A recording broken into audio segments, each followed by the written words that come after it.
RTI Live News. Ask for right.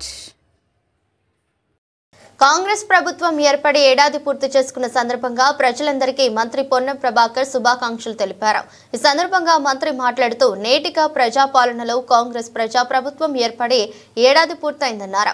మంత్రిగా ప్రమాణ స్వీకారం చేసిన సంవత్సర కాలం పూర్తయిన సందర్భంగా శాఖల పరంగా ప్రభుత్వ పరిపాలన పరంగా ముఖ్యమంత్రి రేవంత్ రెడ్డి, ఉప ముఖ్యమంత్రి బట్టి విక్రమార్క, సహచర మంత్రులు, శాసనసభ్యులు, శాసన మండలి సభ్యులు, అధికారులు, కార్యకర్తల సంతృప్తిగా ప్రజాసేవ చేశామన్నారు.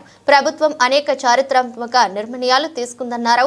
2 లక్షల రైతు రుణమాఫీ, 200 యూనిట్ల ఉచిత విద్యుత్, 500కే గ్యాస్ సిలిండర్, అక్క చెల్లెలకు ఆర్టీసీలో ఉచిత ప్రయాణంతో పాటు సంవత్సర కాలంలో 55,000 ఉద్యోగాల భర్తీ చేసినట్లు వెల్లడించారు.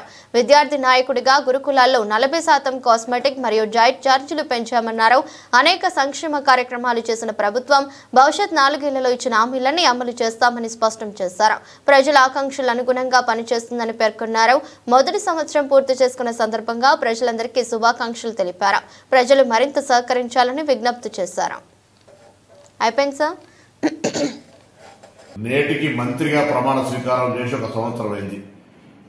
శాఖల పరంగా, ప్రభుత్వ పరిపాలన పరంగా రేవంత్ రెడ్డి గారు ముఖ్యమంత్రిగా, బట్టి విక్రమార్క గారు ఉప ముఖ్యమంత్రిగా, సహచర కేబినెట్ మంత్రులు, శాసనసభ్యులు, శాసన మండలి సభ్యులు, కార్యకర్తలందరి సహకారంతో, అధికారుల సహకారంతో ఒక ప్రజాసేవ లోపల సంతృప్తికరంగా సేవ చేసినాం.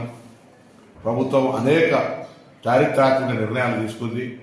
ముఖ్యంగా రైతాంగ రుణమాఫీ కావచ్చు, 200 యూనిట్ల ఉచిత విద్యుత్ కావచ్చు, 500 సిలిండర్ కావచ్చు, లేదా తెలంగాణ అక్క చెల్లెలందరికీ ఉచితంగా మహిళలు బస్ ప్రయాణం చేయడం కావచ్చు, ఒక విద్యార్థి నాయకుడిగా గతంలో ఉద్యమించిన హక్కు అయినటువంటి పిల్లల బస్ ఛార్జీలు పెంచడం కావచ్చు, ఈ విధంగా అనేక రకాల సంక్షేమ కార్యక్రమాలు చేసిన ఈ ప్రభుత్వం తప్పకుండా భవిష్యత్తు 4 ఏళ్లలో మేము ఇచ్చిన హామీలన్నీ పూర్తి చేస్తామనే విషయాన్ని తెలియజేస్తూ, ఆ విధంగా ప్రజలంతా ఈ ప్రభుత్వాన్ని ఆశీర్వదించాలని ఈ మొదటి సంవత్సరం పూర్తి చేసుకుంటున్న సందర్భంగాని కోరుతూ అందరికీ నా హృదయపూర్వక నమస్కారాలు తెలియజేస్తాను.